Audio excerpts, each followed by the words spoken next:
Hey guys, what's going on? Welcome to Planet Coaster Junior High, where in today's video, we're going to be focusing on the Mack Rides Launch Coaster, also known in-game as either the Vector or the Copperhead Strike launch coaster types. In this video, I'll be covering all the bases on this coaster. I'm going to convince you why Mack Rides, and specifically this coaster type that they produce, are so special and why you should toss out those plans in your newest, I don't know, like what do you call your park? Oakwood Pines Farm, or whatever your new sandbox park is. I know you're planning to add like a new cool RMC or maybe like a B&M or something, but throw that out and throw in one of these bad boys. When I go over it, I'll go into great detail on some of the existing versions on this coaster that exist out there, and I'll talk a little bit about them and why I think that you should make something that's like some of those. And I'm gonna dive into the specifics with my best tips, how to utilize the mechanics in Planet Coaster to build these to their full potential. And of course, I'm going to share with you my 7-pointed checklist how to make a good Mack Rides Launch Coaster. I know this isn't necessarily the typical format for a tutorial. Wow, I can't even talk. But we do things differently on this channel. You know, like not posting for over the year. And I definitely apologize for that. It's been far too long, and I have missed this community dearly. This is a spin on a lot of different things that have inspired me lately, obviously including Silverette's Planet Coaster College series. This is like basically a budget version of that, hence the junior high tag. I was going to say like Academy, but like I don't think I really deserve that. But anyways, you'll see that there's two coasters in the cinematics in front of you now. The purple one was the one that I created kind of as a test for not only like how the game is going to react to this new coaster type and like what type of things are easy to do with it, what are hard to do with it, but also for myself. I haven't played this game in a long time. I just kind of wanted to test it out for myself. So I want to thank you so much for watching this video, and let's just hop right into it. I'll see you on the other side of this cut. So as you can see here, I am placing a new coaster, and it is not going to be the color purple. I'm actually going to turn it a color of khaki, and that is actually in reference to what I'm planning on doing with this coaster. This is not just going to be a one-and-done video series. Fenrir, I'm looking at you. This is actually going to be something I'm probably going to build out depending on how much time I have.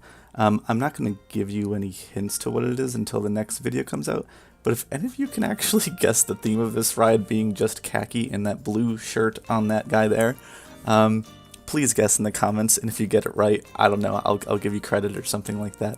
But regardless, let's get into why should you be choosing a Mack Launch Coaster in your Planet Coaster park. And this is not necessarily having anything to do other than my own interest in the way that I think about things myself. So if you don't want to have one in your park, that's fine too. But I'm just going to go through some of the reasons why I think that Mack specifically is a very, very interesting and cool thing to have in any park, real or in Planet Coaster.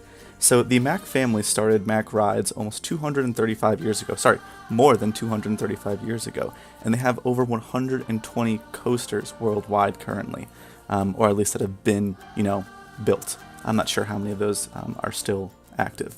But anyways, I think that they have a particularly innovative ride style and ride design, even more so than some of the other more popular manufacturers, I would argue. Specifically looking at RMC and B&M as rides that are particularly brilliant, like they're amazing rides, but they're also subject to the same types of elements and the same types of experiences. And while that's not a bad thing, when you've got something that works, like keep on doing it. I truly admire the way that Mack Rides has developed their coasters into something that has been unique and continue to do things that are unique. Specific examples being like in Silver Dollar City having the world's first extreme spinning coaster. No one would have ever thought that it would, one, have a beyond vertical drop or a vertical drop at all. Two, that it would have launch sections, and three, that it would have its own inversions in a spinning coaster. Just madness. And it turns out it's a pretty crazy cool ride. So for those reasons, that's why I've really chosen Mack, and actually I'm super, super excited and interested in the types of things that they're doing. As you can see pop up right there, looking at Icon, another Mack coaster. I did a lot of research for this video, so let's get a little bit into that. Some interesting things to note. The first Mack Launch Coaster was introduced as Blue Fire Mega Coaster and was installed at Europa Park, which also happens to be it's a Mack-owned park where they actually use as a test bed for some of their new and innovative designs. And not only was Blue Fire a new and innovative design that first launched there, but also Arthur, which is a inverted power coaster. A lot of very, very interesting rides there. I think Euromir, I think it's the spinning coaster, is also one of the same things there. Very, very interesting. And one funny thing about Blue Fire Mega Coaster is that it's not actually a mega coaster, as you might have caught on my snip before. I posted in, I'll just repost it now, of the different types of roller coasters that they produce.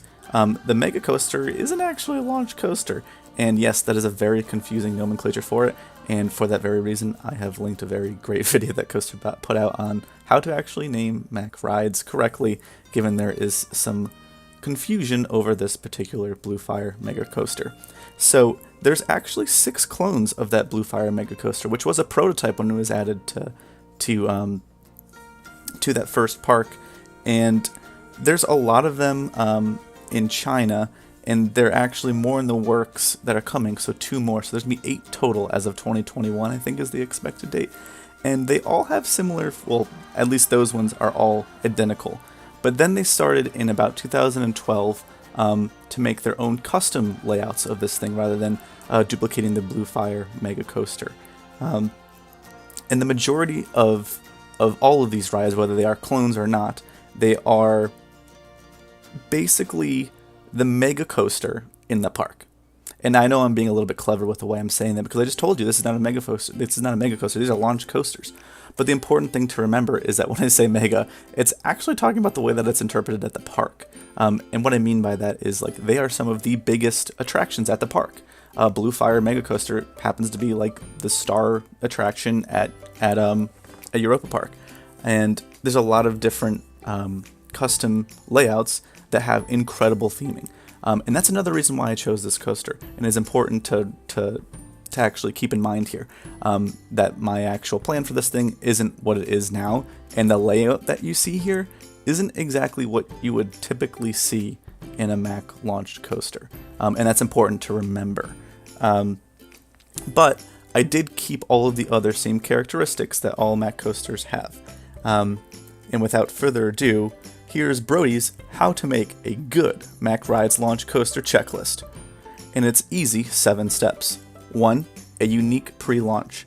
And that means anything from theming to a barrel, as you might see in Copperhead Strike and in the coaster that I created as a warm-up to this one. 2. A defining element post-launch. Now this is very, very important. After the launch on any coaster, to have a defining element such as a top hat, as you see right in front of me, or the second one, which I spent a lot of time on, and wasn't really sure of depending on how I wanted to support it. But a kind of an immelman, but it's a non-inverting immelman. I can't even say the word. It's non-inverting, and that's important because Mack Rides typically, when they have these types of things after their launch, they're not really inverting, but they do have ones that do invert, and those are just pretty classic inverted top hats.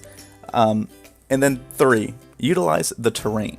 Now, a lot of the Mack Rides, Mack Launch Coasters do not actually use terrain in the best way, but there are a few that do. Specifically, Liseberg in, Helix at Liseberg. Helix at Liseberg is actually a very good example of that, and the one that I built before this was a good example of that. And this one's not going to have as much terrain elements as the other ones do, but we'll still have some of them. Number 4. Hang time is greater than air time.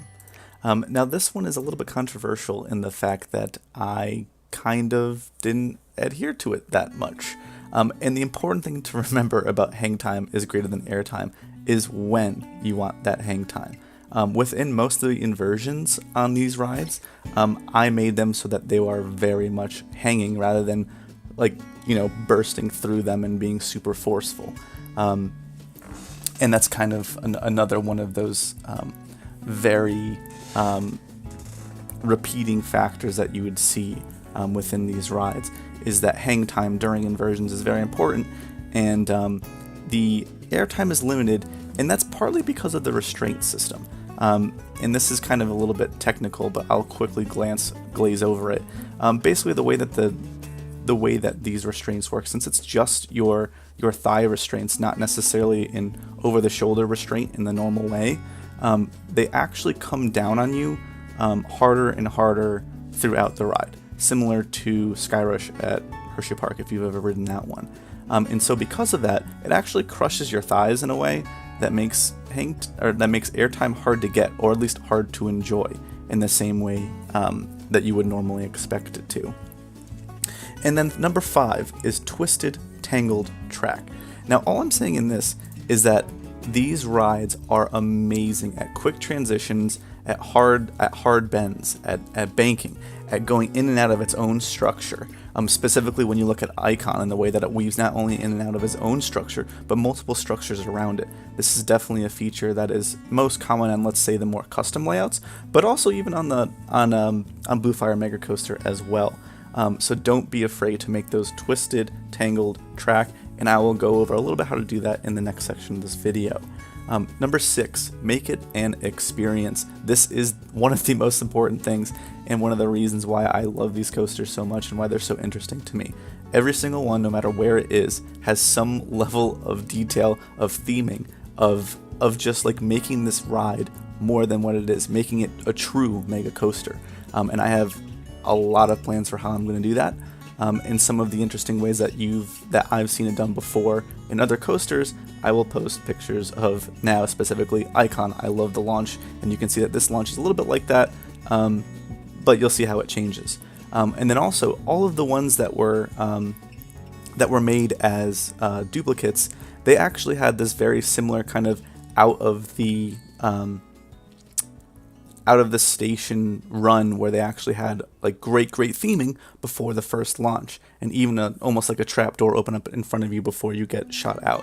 And so I very much like those types of things, and that, in my opinion, makes this ride like very special rather than just another ride.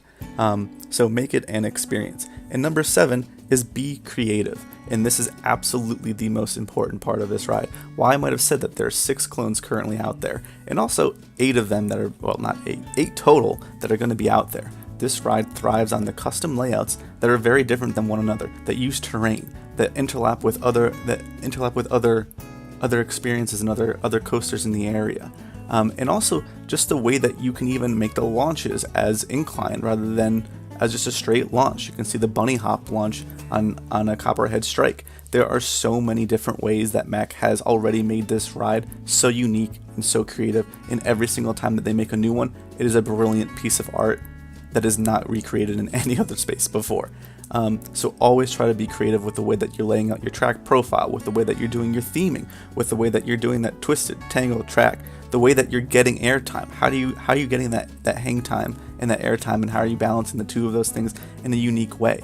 In this particular coaster, you saw I made a 0G stall, and all of those types of things together create this very unique creative ride, and why I super like Mack Rides and what they're currently doing. And I know what you're thinking, 7 things to make one coaster, that's so difficult. But don't worry, I can easily take it down and make it something memorable. And so if you take the most important letters in those 7 things, U, D, T, H, T, E, C, UD, Th, T, Ek isn't exactly the easiest thing to remember. But if you remember Uncle Don's triceps harness the energy of combustion, if you remember that, then you'll always remember 1. Unique pre-launch, 2. Defining element post-launch, 3. Utilize the terrain, 4. Hang time is greater than airtime, 5. Twisted tangled track, 6. Make it an experience, and 7, and most importantly, be creative. So those are my 7 things. And now we're going to go into a little bit, how do you actually shape those things on the ride? So now that we have all of the groundwork done, we're going to come into a little bit about the more specifics. How do you do this thing in game, and what does it look like? So one of the specific things I want to start with was, of course, the launch. Now, typically Mack launch coasters have more than one launch, and they also have a rolling launch on their second strip of launch.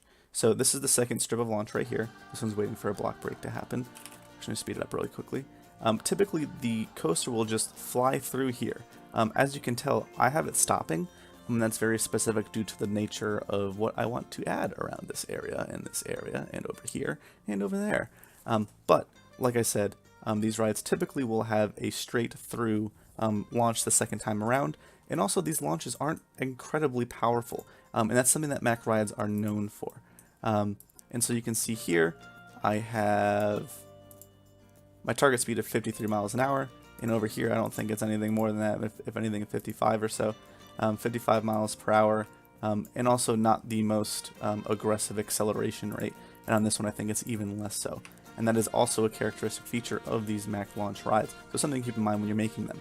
Another important thing to talk about when you come to these launch sections is that in the same way that I talk about how you have to be creative with these rides, is with these launch sections as well. Mine are going in one direction and are straight, and that's I'm being very deliberate in why I'm doing that, for what I have planned in the future. But a lot of the Mack rides don't necessarily have them right next to each other or straight. You can see in this one I have one that's angled upwards, as well as one that's a little bunny hop in the middle of it, and a little bunny hop at the end of it. These are just little things that you can do with this ride type that make it unique, and that make it truly this ride type. So going back to this coaster over here to explain a little bit more about some of the things that make it unique and how to make them. Specifically about this this top hat here, there's nothing special about this itself. And my tips to you when you're actually making these things, how to make them symmetrical, is be deliberate about when you're putting down track. And what I mean by that is, once you come in here and actually make the first piece, this is 2 pieces, but once you make the first piece, right, which would have been this one here. Once you make the first piece here, what you want to do is always make it, I like making it with angle snap at 11, and that way you can always be sure that you can match it on the other side. So this is a 17-meter piece. I built it. I can connect this here, but at the time it was probably still a 17-meter piece. I connect it, right? And I remember the actual angle I put this at. I think this was 33 point something. And then when you get to the top, you want to be very, very deliberate at the top as well. So once you get to the top, I'll do it on this side, for example. This would look like this if I wasn't editing it at all. In the same direction it was. Always be sure to make the pieces connect in an easy to remember way. As in, this is going to 0, and now this is going back to 78.5, the same as the other side.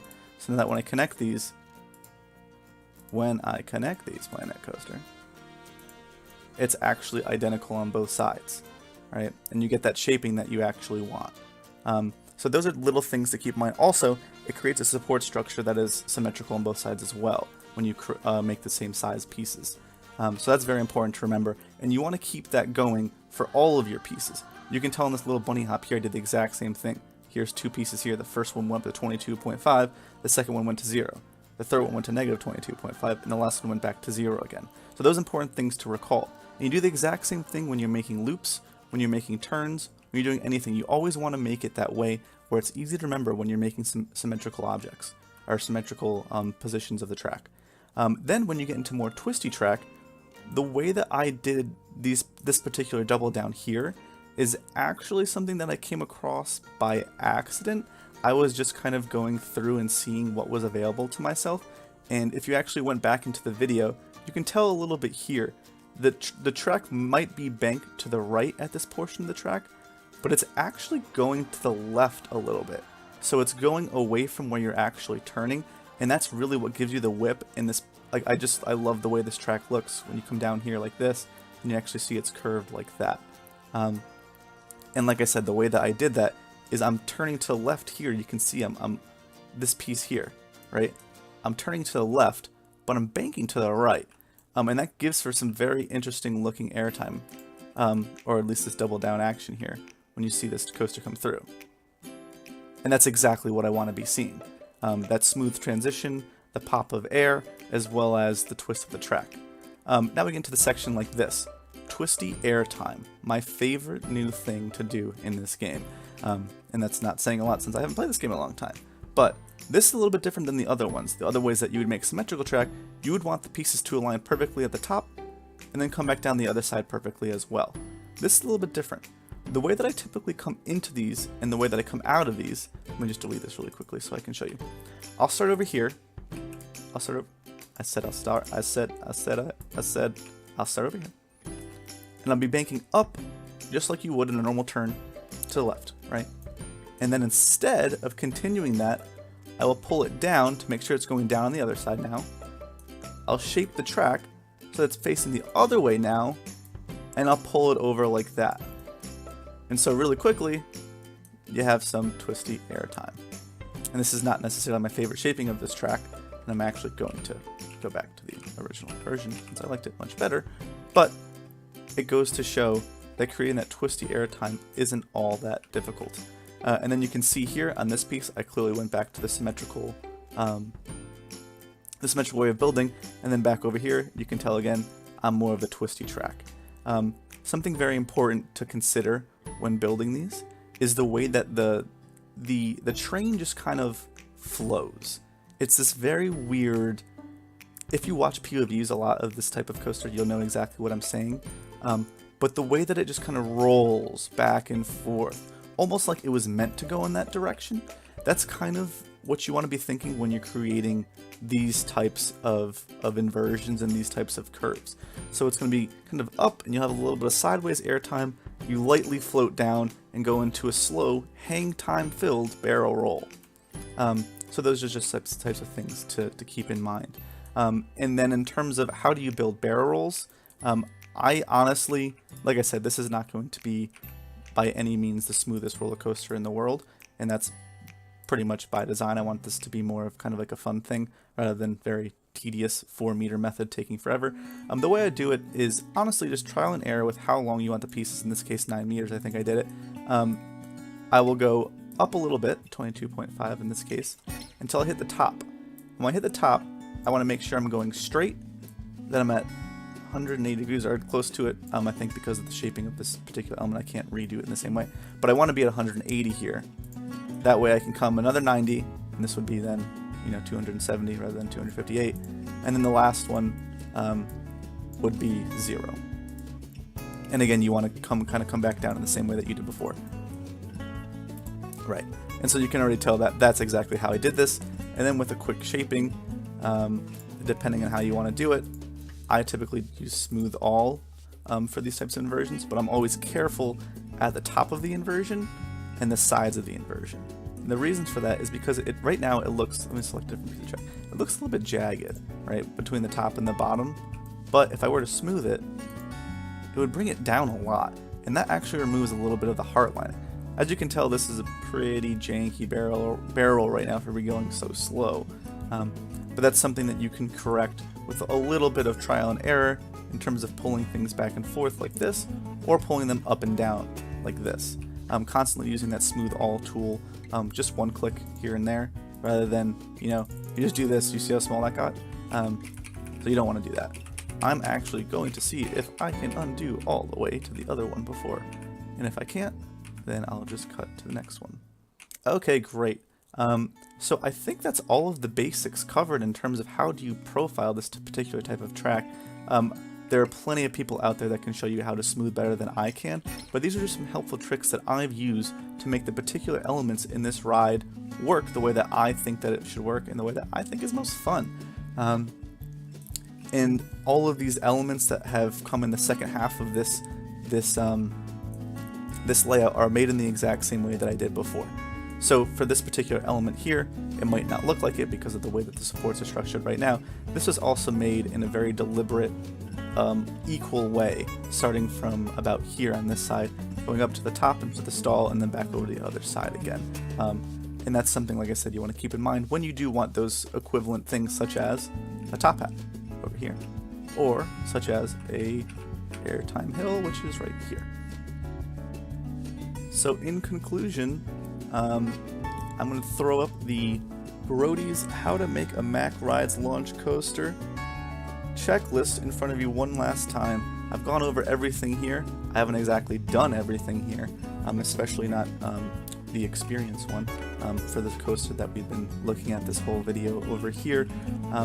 But I hope you enjoyed this video. I hope you learned a lot. please send me any of the things that you've made. I think this is a really great addition to the game. If you can guess what this is actually themed about, I would be incredibly surprised. Look to see more from me coming in the future.